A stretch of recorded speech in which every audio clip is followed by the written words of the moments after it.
Guys, everything new under the sun. You're looking at a couple of shots of the finished log that I made using the TimberTuff Sawmill. I think they call it a saw guide. And this particular unit I got off Amazon. It's been a while since I got this. I haven't had a chance to actually get to work and use it. You can look at some of the slabs that I cut off. And I've got quite a lot of video here. Well, 18 minutes of it anyways. I'm not going to be talking the whole time, but I'm going to show you some clips which kind of show you what it's like, how it's used, how it's put together. You know, pretty basic stuff. Now this TimberTuff lumber cutting guide, it's called. I guess it's not called Sawmill. I think they changed the name. Its current price is $32.49 Canadian. I don't know what that is. $20, $25 American. That's pretty cheap. Plus free shipping. So I mean, this is one of the cheapest sawmills you can get. And if you have what's it called, the proper chain for your chainsaw, the name escapes me, but anyways, if you have a proper, not a crosscut chain, but the other chain, then this would go a lot faster. You can cut through a log a lot quicker. But yeah, this is on Amazon for $32, so pretty cheap. I bought this last year. So basically you get this little guide, and it's meant for either a 2x6 or a 2x4, and there's an extra metal attachment in the box. Well, you can see it to the right there of the box on the ground. That's so that you can attach it to a 2x4 if you want. I happen to use a 2x6 here. It seemed to work out well for the log that I was cutting, and you know, less parts to rattle off anyways if you can do a 2x6. But a 2x4 might be better if you're cutting planks, for example. Ripping chain is what I was thinking of. If you can get a ripping chain or a ripper chain, that will cut through the tree a lot better, or the lumber you're using, the whatever. I'm going through a piece of maple. It's about, well, you can see it, 9 or 10 inches wide. Here you can see the spacing for the chain. There's got to be enough space to allow, you know, for the slack in the chain, so it's not smashing against the metal. And of course you got those 3 little screws which you're screwing with an Allen key. Now you tighten one and the next one becomes loosened, so you got to keep going around and around each of the 3 of them several times. And I was also tightening it up mid-cut as well, just to make sure they're tight and not sliding, because obviously that's the key piece. And then the unit itself just kind of rotates, gives you an axis, so you can kind of cut the log. So the first thing you do is you take your nice straight 2x4 dimensional lumber. The straightness of your lumber is what's going to dictate the straightness of the cut in your log after, which is kind of obvious, but it's worth noting. Now, I did have trouble with this 2x6. It seemed to be a little bit wider, a little bit in the center of it, so the guide wasn't sliding back and forth on the 2x6 as much, as easily as I would like, or as it did at the beginning.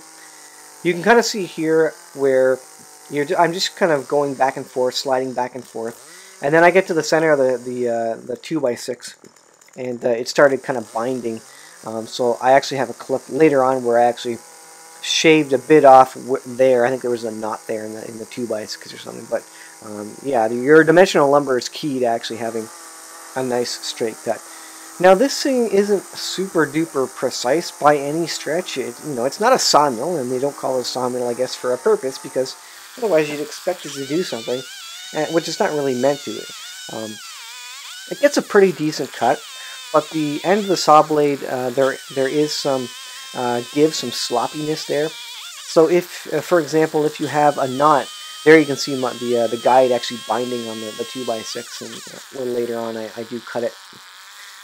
But if you're careful about it, and you kind of press or twist the chainsaw inwards, if you notice it kind of bending out, you know, with the slop of the guide itself, then you can get a pretty straight cut. And at the end I have a bunch of images of you know, how square it is, etc. But yeah, a good 2x6 is key. Now the 2x6 is just screwed in initially anywhere on the log, really, in the center, wherever you want it. And I just have 2 screws, one on each end. You do need a length of board off the end of whatever tree you're kind of cut, lumber you're trying to cut, log you're trying to cut, I guess is what I'm trying to say. Because the guide has to come off about 1.5 feet off the end of the log to allow you to finish cutting the side of it. You notice I have the 2x6, which basically goes right to the end of the log. Like I said, you need another 1.5 feet off the end on the back end so you can keep sliding. So I think in the next clip here is where it actually binds, and you can see me trying to fit it on there because just in the center it's sticky, so I'm trying to move it, trying to slide it. It needs to slide freely. That really helps, because sliding back and forth over about a 3 or 4 foot section I think seems to work the best, at least for a crosscut blade. Like I say, a ripping blade may work a lot better. Here's where I get frustrated with it, and I just started shaving off some of the wide portion of the 2x6. I'm not going for any perfection, and certainly this isn't really meant for perfection. So I just shaved a bit off so the guide slid nice and smooth on the 2x6. The rest of the 2x6 was fine. It was just that particular part. So, like I say, find yourself a good piece of dimensional lumber, and that saves you a lot of hassle.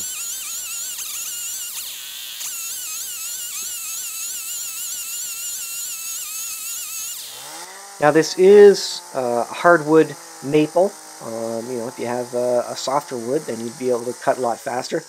It does take some time to go through this length with the hardwood and without having a ripping saw. Here you can see the slabs that are cut off. It's a little bit twisted just because the moisture and stuff, but it did a really straight cut. I mean, I was very happy with what it did.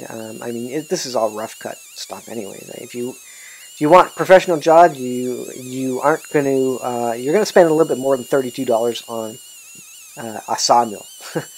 But for this, what we intended using it for was basically a fireplace mantle, kind of a rough cut, homemade fireplace mantle. So a little bit of out of squareness, adds to the character.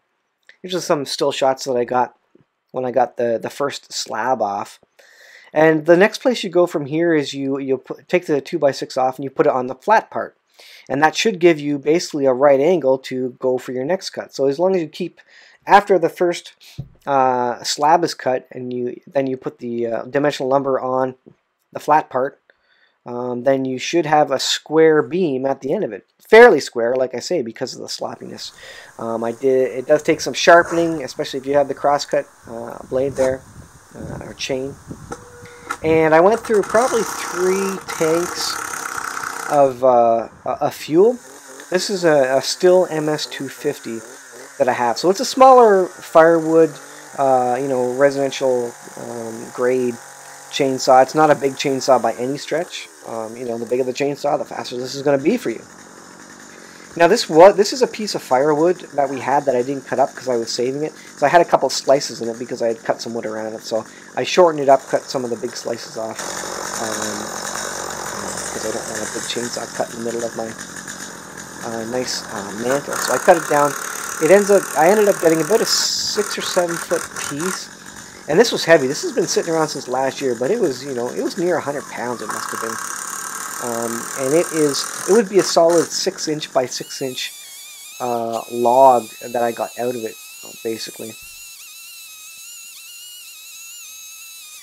I'm going to go ahead and let it run. You can watch the video. I'll make some comments a little later on about what I think about it.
So here's a ground level look at my, let's see, TimberTuff Sawmill first log cut all the way around, and I probably will have spoken a bunch of overdub in the previous part of the video, so I hope I'm not going to repeat myself, but sum up real quickly, it does a pretty good job. It does a fairly rough job.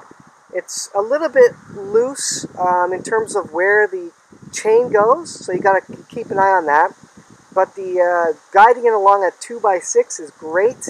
In the end, I ended up centering the 2x6 on this one because this wasn't so big. That's why I have some corners here. It's not completely square. But I think overall it did really good. So let's take a close-up look at it. So here's a look at the straightness, the levelness of the cut. If you can see that, that is pretty good. And it all depends on how steady you are with the chainsaw, because the guide is a little bit sloppy with the end of the chain. I mean, it's not a professional sawmill by any stretch. About 50 bucks, I think. I forget exactly what I paid for it, but it looks pretty good. And as long as you keep the 2x6 kind of in the same place for 2 cuts, then you're fairly sure that it's going to be a square cut overall. You can see it's pretty square. Got a rounded corner, of course, because I didn't cut as much off as I could have. But I'm thinking, apart from just testing this TimberTuff sawmill, I was thinking of using this for a hearth. Now this is a heavy piece of maple, but I think that worked out pretty well. Now my screws are getting stuck because the bit is getting a little bit worn on the end, and those screws I've reused them several times. Here's a look at the slices that came off them. Again, I mean, these are twisting because they've been drying out, but I mean, that is pretty good for kind of a rough cut timber. Got some nice, I don't know what you call them, edge pieces, side pieces off them. Could probably use that for some shingling on an old shed or something. I will note, and I probably spoke of it earlier, I did shave a bit off here because the 2x6 was catching. I think it was a little bit wider for whatever reason. This is a dimensional piece of lumber, obviously from the lumber yard, but for whatever reason it was kind of catching and wouldn't go smoothly there. So again, the better piece of wood you can get, the better the guide's going to be, and the straighter your cuts overall. But overall, I'd say this is a success. Let's go look at the other side of it here. It does take some doing. It does take some time to go over it, especially when you don't have the ripping chain. And I did not have the ripping chain on my chainsaw. Here you can see this. You can see that edge is not too straight, and this whole edge is not straight. You can see kind of, well, you can't really see, but in the middle there was a knot there, and the chainsaw was kind of gliding around the knot, and that's where the sloppiness comes into play, where it's hard to kind of not have it go off kilter because of a knot in the wood. You can see the knot right here, and it was just kind of sliding up and over this because, like I say, the sloppiness in the guide. But overall, pretty good. I had some other cuts because I was cutting. This is actually a piece of my firewood that I decided to cut into a log for a mantle or something, and so I had a couple slices in it. But I have some good sides too. So what you can do is just choose your best side and make the best side be the one that you use, that everybody sees. And this cut that's not so square, I could probably cut that again. Honestly, put the 2x6 on this side and go down that again, but I think that's pretty good. I'm not going to go through it again. I'm not doing anything huge with this. I'm not doing any big projects. I just wanted to give that a try, and it looks pretty slick. In terms of cutting your own lumber, like dimensional lumber, boards, whatever, you definitely need a ripper blade, a ripper chain, because it just takes too long otherwise with a crosscut with your regular, firewood chain on it. But if you need a specific piece of lumber, like log like this for some interior, whatever you're doing, a mantle in this case, or even a post, just for a fancy post inside your house, I think that works great, and the fact that it's rough and not 100% square, I think that just adds to the character of it, the character, as well as the kind of rounded edges where it didn't quite get to the edge. I think that's pretty cool. I think that all adds to the character of the log. So there's a look at your TimberTuff sawmill. One last look. Here it is after going through. See if I can stand that up there. There it is after doing one whole log. I had to sharpen my chain, and of course I went through a pile of gasoline. Probably 3 tanks, to be honest, going through to cut this all up. Of course, with a ripping chain on it, you'd probably go through less gas, because it would go through a lot quicker. You're taking quite a bit of meat off the tree to cut that. But in terms of wear, I did make sure to tighten these bolts even sometimes in between a tank of gas, just to make sure it was snug, because it's going to stretch and loosen up over time. And in terms of wear and tear on this rotates. I mean, there's not even paint gone from the, well, maybe a tiny bit of paint gone from the bottom there, just sliding back and forth. I find the sliding back and forth motion is what kind of works best, as you can take off big long slices of it. Again, you get a ripping saw or a ripping chain, and it's going to go through this a lot faster. But I mean, in terms of wear and tear, here you can see the slop. Now let me see, come over here, and I don't know if you can, maybe you can tighten this, but here's the, can you see that? Yeah, you can see that. So that's the slop that you'll see at the end of the bar. And like I say, likely there is some way to tighten that. We'll have to look. But that doesn't look like normal play. And that's going to, of course, add to the lack of straightness on your cut.